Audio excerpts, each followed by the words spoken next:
자, 글로벌 스톡 시간입니다. 오늘은 여러분들에게 좀 두 가지 내용을 전해드릴 예정인데 일단 미중 무역 분쟁과 그리고 또 한 가지가 여러분들이 재무제표를 보면서 투자를 할 수 있는 방법, 이 투자 비법까지도 좀 소개를 시켜드리도록 하겠습니다. YG경제연구소 차영주 소장과 이야기 나눠보겠습니다. 어서 오세요. 안녕하십니까? 네, 안녕하세요.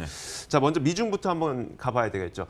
지난주까지만 하더라도 관세 철폐 합의했다라고 했는데 이게 뭐 주말 사이 좀 시간 지나고 보니까 트럼프 대통령은 그런 합의한 바 없다라고 얘기했습니다. 트럼프 대통령의 속내는 과연 뭘까요? 일단 이렇게 봐야 될 것 같습니다. 지금 현재 미중 간의 무역 갈등이 그 1차 합의가 원래 에이펙 정상회담이 정상적으로 열렸다라면 지금 이맘때쯤이면 합의안의 초안이 완성이 됐고 네. 이제는 그 양국 정상들이 모여서 그 합의안 하는 상황인데 지금 아직까지도 현재 지금 뭐 합의하겠다 못하겠다 또 이제 이런 얘기들이 나와요. 중요한 질문이십니다. 속내가 무엇이냐 과연 중요한 거죠. 네. 지난 주말만 하더라도 양국이 서로 간에 관세 철폐에 대해서는 합의했다라는 얘기가 나왔습니다만 트럼프 대통령이 이런 것들을 부인하는 그러한 주말의 뉴스가 나왔죠. 현재 이렇게 봐야 될 것 같습니다. 지금 현재 양국이 중국과 미국 쪽에서 쫓기는 쪽이 있다라면 어느 쪽일까요? 제가 봤을 땐 미국일 것 같아요. 그렇습니다. 근데 대부분의 투자하신 분들은 중국 측이 쫓기지 않겠느냐. 왜냐하면 미국이 중국을 때리고 있기 때문에 중국이 쫓기지 않겠느냐라고 하는데 이주 앵커가 정확히 보셨습니다. 제가 볼 때는 미국이 쫓기고 있습니다. 이제 미국 같은 경우는 대선이라는 그러한 지금 이제 시간표가 움직이기 시작했죠. 더군다나 트럼프 대통령의 표밭이라고 불렸던 일부 주에서 켄터키주를 필두로 해서 민주당에 장악을 했죠. 트럼프 대통령이 이제 뭔가 확인하는 게 필요합니다. 그리고 지지자들의 결집이 필요하고요. 네. 따라서 백악관 참모들 입장에서 본다라면 그런 것들을 신경 안 쓸 수가 없고요. 현재 지금 중국 측 입장에서 본다라면 시간 끌기 작전으로 들어갈 수밖에 없죠. 그런 것들을 알기 때문에 공화당 지지층을 결집하기 위해서라도 우리가 강경 입장을 계속해서 취할 수밖에 없다. 이런 입장을 현재 트럼프 대통령을 보일 수밖에 없는 그런 상황이다라고 우리는 이해해야 되지 않을까 말씀드릴 수 있겠습니다. 다만 그렇지만 이제 아예 판을 뒤집어 엎어버리게 되면 또 대선에 굉장히 치명적일 수 있으니까. 그렇죠. 그렇기 때문에 현재 지금 판을 엎지도 못하고 오히려 지금 중국 측에 끌려갈 수밖에 없는 그런 상황이 연출이 되고 있다. 트럼프 대통령이 일전에 그런 얘기를 남겼죠. 내가 다시 대통령이 되고 나면 더 강경할 거다. 그 전에 그렇죠. 뭘 끝내라라는 건데 그게 역으로 생각하면 속내였다. 근데 되고 나면은 레임덕이 빠질 수밖에 없는 거기 때문에 중국 측은 그 점을 노리고 있다. 저는 그렇게 보고 싶습니다. 알겠습니다. 자, 미국 경제 지표랑 이제 기업 실적 호조세는 계속 지속이 되고 있는데 국내 3분기 실적 발표 동향은 어떤지가 좀 궁금해요. 국내 한번 짚어주신다면서요. 미국과 좀 안타까운 그런 현실을 보여주고 있습니다. 현재 미국 같은 경우는 발표된 기업들의 무려 70%가 넘게 어닝 서프라이즈를 기록을 했어요. 네. 물론 실적에 대한 기대치가 다소 낮아져 있는 것은 사실입니다만 그럼에도 불구하고 애널리스트들의 생각보다는 상당히 호실적들이 나왔죠. 하지만 안타깝게도 국내 같은 경우는 3분기만 놓고 본다라면 반도체를 제외하고 나서는 실적이 계속해서 떨어지고 있다는 점입니다. 네. 이러한 점은 4분기까지도 계속해서 떨어질 가능성이 높다 이렇게 좀 보고 있기 때문에 이러한 부분들을 감안하게 된다면 미국과 지금 우리나라가 이렇게 디커플링 현상을 계속해서 보이고 있는 주요한 요소 중에 하나가 아니겠는가 그렇게 좀 말씀드릴 수 있겠습니다. 알겠습니다. 자, 그렇다면은 이제 국내 시장에 대해서 좀 간략하게만 투자 전략을 좀 정리하고 그다음에 재무제표로 넘어가 보도록 하죠. 국내 투자 전략은 일단은 현재 지금 미중 간의 무역 갈등이 다시 주말에 불거지지 않았습니까? 네. 잘 아시다시피 현재 지금 IMF에서 볼 때는 우리나라 경제 성장률이 무려 0.34%포인트가 떨어질 가능성이 높다. 네. 이런 전망치를 지난주에 내놨죠. 현재 미중 간의 무역 갈등이 다시 재점화가 된다라면 일단은 지난 주말 미국 같은 경우 하상 최고가를 기록했다 하더라도 그 이후에 백악관에서 부인하는 얘기들이 나왔기 때문에 미국도 오늘 변동성이 커질 수밖에 없고 국내 증시 또한 오늘은 변동성 장세에 놓일 수밖에 없는 그런 상황이다. 그런 점을 인식해서 일단 미국이 올랐다고 해서 우리가 올라가는 그런 모습들과는 다소 차별화된 장세가 연출될 가능성이 높지 않겠는가 그렇게 말씀드릴 수 있겠습니다. 자, 그렇다면 통신주에 대해서 좀 의견은 어떠세요? 왜냐하면 이제 통신주는 3분기에도 이제 5G의 성장통을 좀 겪고 있다는 평가들이 나오고 있었어요. 네, 통신주는 이제 그 장비주들과 통신주들을 좀 구분해야 되지 않을까 말씀드릴 수 있겠습니다. 현재 지금 5G 제 가까운 지인도 5G를 폰을 쓰고 있는데 안타깝게도 4G 상태로 쓰더라고요. 계속 그렇게밖에 안 되더라고요. 예, 네. 그러니까 5G 휴대폰을 산다 하더라도 5G가 아직 통화 품질이 좀 문제가 있다라는 거죠. 아직까지는 장비가 깔려야 되기 때문에 장비 수준은 올라갈 수 있습니다만 SK텔레콤이 밝혔다시피 올해 3분기부터 본격적으로 이렇게 투자한 것들에 대해서 감가상각 비용을 부과하겠다라는 것들입니다.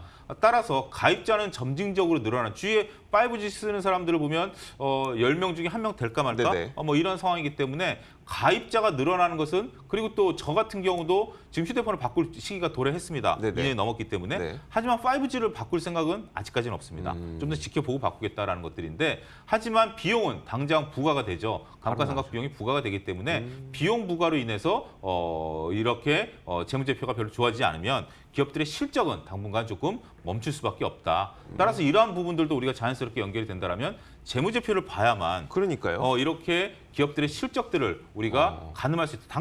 당장 뭐 5G 시대가 왔으니까 통신질이 올라가겠다. 이렇게 도식적으로 바라봐서는 절대 안 됩니다. 그러니까요. 우리가 실질적으로 기업들이 얼만큼 이익을 창출해낼 수 있는가 이런 부분들을 봐야 되기 때문에 그러기 위해서라도 재무제표는 꼭 봐야 된다. 저는 그렇게 강조드리고 싶네요. 그래서 아마 저희가 이제 재무제표를 이제 꼭 봐야 된다. 그러니까 예, 예. 재무제표가 뭐 좀 어렵고 지루하고 굉장히 뭐 딱딱해 보이긴 네. 하지만 이걸 알아야지 우리가 돈을 벌 수가 있으니까. 그렇습니다. 이 재무제표의 중요성, 필요성에 대해서 한번 말씀해 주시면요. 앞서 이제 통신주를 하면서 통신주라든지 조선주 같은 경우 투자 포인트는 재무제표를 알아야 됩니다. 네네. 물론 다 모든 기업들의 재무제표를 알아야 됩니다만 이런 것들의 흐름을 이해하기 위해서라도 감가상각 비용이라는 개념들을 우리가 이해를 하셔야 되고 이러기 위해서는 재무제표를 알아야 된다는 거죠. 우리가 그 드라마 미생 상당히 많이 인기를 끌지 않았습니까? 네네. 거기서 이제 이 명대사들 중에 하나가 그거죠. 재무제표는 기업의 언어다. 네. 그것도 기억은 나실 겁니다. 명대사 중에 하나였었죠. 우리가 기업들을 바라볼 때 단순하게 우리가 외부적인 시각에서 기업들을 바라봐서는 기업의 속살을 바라볼 수가 없죠. 네. 결국 기업들의 속살을 바라보기 위해서는 재무제표를 알아야 된다는 거죠. 물론 이주 앵커께서도 찝어주셨다시피 어렵죠. 쉽지는 않습니다. 하지만 그래서 많은 투자자분들께서 차트에 투자를 하십니다만 네. 이런 것들은 우리가 확률론에 의한 거고요. 맞아요. 하지만 재무제표는 기업들의 속살을 들여다보는 거기 때문에 일정 시간을 투자하신다라면 우리가 또 다양스럽게도 머니투데이 방송에서 이런 것들을 가볍게 소개할 시간을 또 마련하려고 하니까 네. 이런 것들을 꼼꼼히 보신다라면 원포인트 레슨이라고 생각하시고 하나하나 익히실 수 있는 좋은 기회가 되지 않을까 말씀드릴 수 있겠습니다. 자, 그럼 일단 오늘 그 첫 번째 시간으로 한국의 재무제표와 미국의 재무제표는 좀 다르잖아요. 예. 거기에 대해서 좀 말씀해 주세요. 오히려 그런 걸 모르시는 분들이 더 많습니다. 네. 이 방송을 지금 듣고 한국과 미국 똑같은 거 아니야? 한국은 미국의 재무제표 기준을 회계 기준을 당연히 따랐을 것 같은데라고 생각하시죠? 그러니까요. 네. 우리가 이제 재무제표라고 한다라면 물론 우리가 이제 재무제표 많은 부분들을 일본을 따라하고는 있습니다. 네네. 모든 우리가 문물을 일본을 통해서 받아들였던 안타까운 뭐 역사적인 현실이 있기 때문이긴 합니다만 말씀하셨다시피 그렇다면 우리가 선진국을 따라하는 거 아니야? 네. 뭐 이렇게 생각하실 텐데 회계 기준은 각 나라마다 다 다릅니다. 이러한 기준이 있기 때문에 우리나라 시각으로 미국 재무제표를 바라본다는 것은 오류가 있을 수 네. 있다라는 점 먼저 말씀을 드리도록 하겠고요. 특히 미국보다 우리나라 재무제표가 조금 더 글로벌 스탠다드에 맞춰져 있다. 이렇게 좀 말씀드릴 수 있겠습니다. 네. 쉽게 얘기하면 미국 같은 경우는 이제 갭이라는 단어를 쓰는데요. 이게 이제 그 독립회계 기준에 의해서 우리나라도 불과 2015년 이전만 하더라도 갭 기준에 의해서 그 재무제표가 작성이 됐습니다. 네. 하지만 우리나라는 그 이후에 KIFRS라고 국제회계 기준, 물론 K란 한국 국제회계 기준에 의해서 회계 원칙이 바뀌게 됐습니다. 따라서 이러한 부분들이 중요한 원인 중에 하나다. 이렇게 좀 말씀드릴 수 있겠고 우리가 중국이나 베트남 같은 경우도 투자하시는 분들이 많습니다. 네. 요즘은 글로벌 투자자가 많으신데 중국도 미국과 우리나라와 다르고요. 베트남도 미국과 우리나라와 다릅니다. 네. 따라서 단순하게 바라봐서는 안 되고 물론 이제 그 근간 거의 3분의 2는 같습니다. 따라서 우리가 이제 여기서 얘기할 것들은 제조업 기준으로 이제 말씀을 드리고 우리가 머니투데이 방송에서 계속 하는 것들을 하게 된다면 3분의 2는 같기 때문에 기본적인 시각은 뭐 조금 큰 차이는 없을 겁니다. 하지만 네. 디테일에 들어가서는 좀 달라질 수 있다라는 점. 그런 점들은 요즘 뭐 관련된 책들도 많이 나와 있기 때문에 이 방송을 보신 이후에 관련 책들을 보시는 것들이 상당히 중요하다. 이렇게 말씀드릴 수 있겠는데 그렇다면 일단 당장 미국과 우리나라만 비교해 보겠습니다. 네. 시야를 좁혀서 미국의 갭이라는 기준과 우리나라의 KIFRS라는 기준으로 봤을 때 무엇이 다르냐라고 보면 지금 현재 화면에 보고 계신 것처럼 네. 과거 우리가 이제 대차대조표라는 용어를 썼죠. 네. 그렇지만 지금은 재무상태표라는 용어를 용어가 바뀌었습니다. 물론 이제 근간은 같습니다만 가장 중요한 게 공정가치라는 겁니다. 우리가 여러분들 그 어르신들 같은 경우는 옛날에 기업들을 볼 때 자산재 평가라는 것들 때문에 네. 기업의 주가가 올라가는 부분들이 분명 있었죠. 예를 들어서 건물을 10억 주고 산 게 지금 100억이 됐다. 라고 하면 네, 그러면 주가 올라야죠. 주가가 올라갔죠. 다시 100억으로 평가했지만 네. 이제는 공정가치에서 매년 그것을 평가합니다. 따라서 10억이 20억이 되면 20억이 된 걸로 재무제표에 반영을 하고 네. 그게 50억이 되면 재무제표에 반영하기 때문에 지금은 이런 자산재평가라는 것들이 없어졌습니다. 네, 네. 그런 것들이 KIFRS에서 그렇다면 그 기업들 예를 들어서 건물 같은 경우는 뭐 크게 어렵지 않겠습니다만 상장 기업부를 갖고 있다. 네. 그렇다면 삼성물산 같은 경우 삼성전자를 많이 가지고 있죠. 그렇죠. 따라서 그런 것들도 그러니까 옛날에 장부가로 했다라면 네. 삼성물산 같은 경우 삼성전자의 주가 흐름에 따라서 기업의 주가 흐름이 변할 수 있다라는 거. 네. 이게 이제 KIFRS에서 바뀐 그런 부분들이다라는 것이 첫 번째 말씀이고요. 두 번째는 포괄손익계산서라는 것들입니다. 네. 포괄손익계산서라는 것은 자회사에 따라서 달라진다라는 점이죠. 네. 이게 이제 문제가 뭐냐면 미국의 페이스북과 우리나라의 네이버를 한번 비교해 보겠습니다. 네. 우리나라 네이버 같은 경우는 네이버의 가치도 중요합니다만 자회사 라인의 가치도 상당히 많이 중요하죠. 쳐주지 않습니까? 특히 라인 같은 경우 일본 시장에 있어서의 적자냐 흑자냐에 따라서 네이버의 가치를 많이 따라줘 주죠. 페이스북의 가장 큰 자회사가 뭐죠? 인스타그램입니다. 네. 우리가 인스타그램 같은 경우도 많이 쓰고 있습니다. 인스타그램은 물론 별도 회사였습니다만 얼마 전에 이제 페이스북에 인수가 그렇죠. 됐죠. 네. 그렇지만 우리가 페이스북을 얘기할 때 인스타그램 얘기를 전혀 하지는 않습니다. 그러네요. 별도로 얘기를 합니다. 따라서 인스타그램과 페이스북은 각각의 재무제표, 각각의 손익계산서를 가지고 평가를 하는데 우리나라 같은 경우는 네이버와 라인, 특히 라인 같은 경우 일본에서 활동합니다만 라인의 가치를 우리나라 네이버 가치에 얹어서 보게 됩니다. 네. 따라서 이러한 것들이 포괄 손익계산서라는 개념과 단순한 손익계산서라는 개념에 있어서 다르다라는 점을 말씀을 드리겠고요.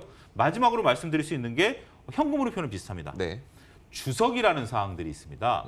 우리나라 같은 경우 기업의 자율성을 많이 부여했어요. 네네. KIFRS 같은 이제 미국의 갭 같은 경우는 회계 규정에 의해서 회계를 작성한다라면 우리나라는 기업의 자율성에 의해서 재무제표를 작성하도록 돼 있습니다. 따라서 자율성이 있다라는 것은 뭐죠? 설명이 필요하다라는 네네. 것들입니다. 이러한 설명을 주석에 설명을 하도록 돼 있습니다. 주석 같은 경우 우리가 이제 여러분들 여기서 가장 근본적인 질문을 하실 텐데요. 주석 같은 경우는 회계에 대한 설명이거든요. 네. 따라서 그 부분이 커졌다 이렇게 말씀드릴 수 있겠습니다. 네, 알겠습니다.